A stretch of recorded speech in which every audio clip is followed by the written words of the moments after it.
Assalamualaikum warahmatullahi wabarakatuh. Perkenalkan, nama saya Muhammad Khadafi dari UIN Araniri, Program Studi Perbandingan Mazhab. Pada kesempatan kali ini, saya akan menjelaskan ringkasan-ringkasan materi dari mata kuliah Filsafat Hukum Islam. Selamat menyaksikan. Pembahasan pertama yaitu mengapa kita harus mempelajari filsafat hukum. Yang pertama, filsafat memiliki karakteristik yang bersifat menyeluruh. Dengan cara berpikir yang terbuka, maka setiap orang yang mempelajari filsafat hukum akan diajak untuk berwawasan luas dan terbuka. Mereka diajak untuk menghargai pemikiran, pendapat, dan pendirian orang lain. Lalu alasan kedua adalah karena filsafat hukum juga memiliki sifat yang sangat mendasar, yaitu dalam menganalisis suatu masalah, kita diajak untuk berpikir kritis dan radikal. Alasan yang ketiga yaitu sifat filsafat yang spekulatif yang mengajak mempelajari filsafat hukum untuk berpikir inovatif, yaitu selalu mencari sesuatu yang baru. Lalu alasan keempat, mengapa kita harus mempelajari filsafat hukum? Karena sifat filsafat yang kritis, yaitu berguna untuk membimbing kita menganalisis masalah-masalah hukum secara rasional. Materi selanjutnya adalah posisi filsafat hukum dalam disiplin hukum. Dalam disiplin hukum, filsafat hukum mencari hakikatnya dengan merefleksikan hukum secara umum, bukan pada norma positif. Ia mengambil fokus perhatiannya pada refleksi hukum. Ada dua aspek penting yang harus dilihat dalam filsafat. Hukum satu, mencari legitimasi, dan hukum dua, bagaimana muatan hukum itu. Materi selanjutnya yaitu terkait dengan pengantar filsafat hukum Islam. Filsafat hukum Islam adalah filsafat yang mencari hakikat tentang suatu hukum di dalam ajaran Islam. Dalam mempelajari filsafat, ada beberapa hal yang harus dicari, yaitu yang pertama aspek epistemologi, yaitu sesuatu atau fenomena yang perlu dideskripsikan agar dapat dipahami. Lalu yang kedua ada ontologi ataupun objektifikasi keberadaan. Yang ketiga ada aksiologi, yaitu nilai dari segala sesuatu. Ciri-ciri filsafat: 1. Sistematis. Sesuatu harus dicari hakikatnya dengan cara sistematis. Ada urutannya dari bahan, pengolahan hingga hasil. Lalu yang selanjutnya ada logis. Sesuatu yang tidak logis tidak bisa kita cari tahu dalam Islam. Contohnya seperti keberadaan semua yang gaib. Lalu yang ketiga ada universal, mencakup segala sesuatu apapun itu yang dapat dipikirkan. Lalu selanjutnya radikal, yaitu berpikir mencari akar segala aspek. Lalu yang terakhir mencari hakikat. Untuk bisa menilai sesuatu sampai ke akar tentu harus dari berbagai sudut pandang. Selanjutnya yaitu terkait dengan substansi filsafat hukum Islam. Perlu kita ketahui bahwa filsafat hukum Islam itu sesuatu yang sebenarnya membicarakan tentang apa tujuan dan prinsip dasar dari hukum Islam.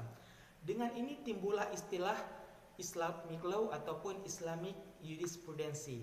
Perbedaan Islamic jurisprudensi dan Islamic law adalah Islamic jurisprudensi adalah fikih yang di dalamnya telah terdapat uruf.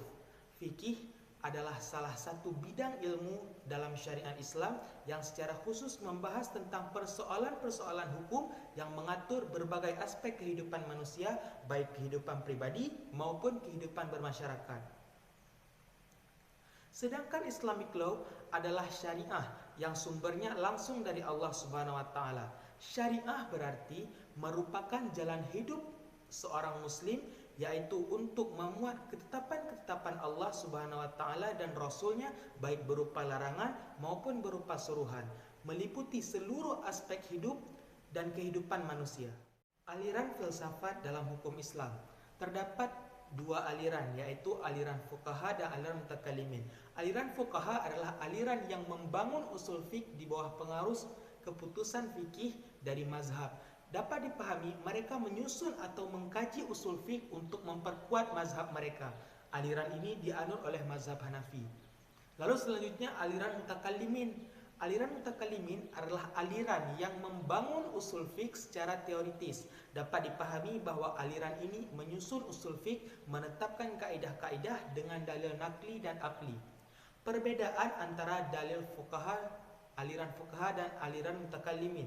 Tidak ada perbedaan jauh mengenai ontologi hukum Islam. Hanya saja terdapat perbedaan dalam pengistimbatan hukum Islam, yang dimana aliran mutakallimin terdapat metode pengistimbatan yaitu menggunakan Al-Quran, Sunnah, Ijma' dan Qiyas. Sedangkan aliran fuqaha selain daripada 4 metode tadi, mereka menambah masalah mursalah, syar'u man qablana, istihsan, dan lain-lain. Lalu dalam hal lain terdapat aliran musyawibah dan muhtati'ah. Aliran musyawibah adalah golongan yang mempunyai pendapat bahwa setiap hasil ijtihad yang dikemukakan oleh mujtahid mengandung nilai kebenaran, meski terdapat perbedaan pendapat antara satu sama lain. Lalu selanjutnya aliran muhtati'ah, yaitu golongan muhtati'ah, mereka yang mempunyai pandangan bahwa tidak setiap hasil dari pemikiran para mujtahid itu menghasilkan kebenaran, karena kebenaran itu hanya milik Allah Subhanahu wa taala. Materi selanjutnya yaitu ontologi, epistemologi, dan aksiologi hukum Islam. Ontologi hukum Islam yaitu upaya atau usaha untuk memaparkan asal muasal hakikat dari hukum Islam. Sedangkan epistemologi hukum Islam yaitu filsafat hukum yang menganalisis hukum Islam secara metodologis dan sistematis sehingga mendapat keterangan yang mendasar. Sedangkan aksiologi hukum Islam yaitu membahas tentang bagaimana hukum Islam dapat menyelesaikan permasalahan yang hadir di tengah masyarakat. Materi selanjutnya yaitu terkait dengan hubungan hukum Islam dan negara. 1. Dalam hubungan negara dan hukum Islam, negara bukan hanya menjadi sebagai wadah untuk menjalankan hukum Islam, tapi juga negara terlibat untuk menentukan jenis, bentuk serta kadar hukuman kepada seseorang yang telah bersalah sesuai dengan ketentuan dari hukum Islam. Lalu selanjutnya hubungan negara dengan adat uruf adalah tampak begitu luas cakupan dan ragamnya, namun ulil amri tidak diberikan kebebasan yang absolut melainkan terkait dengan mekanisme syara. Perbedaan pendapat antara hubungan negara dan hukum Islam terjadi antara pemikir klasik dan pemikir modern, yang dimana orang yang modern cenderung memisahkan peran agama dari negara. Selanjutnya pembahas tentang siasah syariah.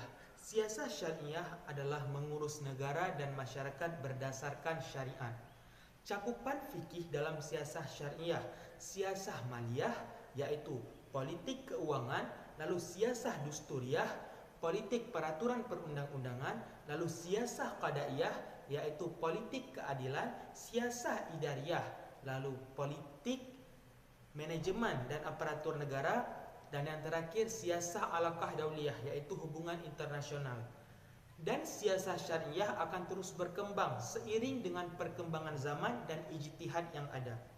Rujukan dari siasah syariah adalah Al-Quran, Sunnah Khulafaur Rasyidin, mereka yang meletakkan dasar-dasar bernegara melalui ijtihad, merealisasikan kemaslahatan dan meminimalisirkan mudarat. Terkait dengan maqasid syariah. Maqasid syariah adalah tujuan dari siasah syariah. Secara istilah, tujuan syariat dari sisi hamba itu ada 5, yaitu yang pertama menjaga agama, lalu menjaga jiwa, lalu menjaga akal, lalu menjaga keluarga, dan juga menjaga harta.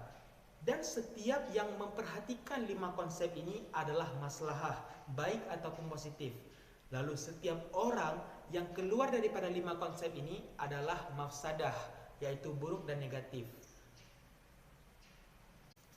Materi selanjutnya yaitu hubungan antara hukum Islam dan moral. Ada 4 macam pola hubungan hukum dan moral, yaitu hukum merupakan bagian dari satu sistem ajaran moral. Lalu selanjutnya hukum merupakan derivasi dari prinsip-prinsip atau kaidah-kaidah moral umum.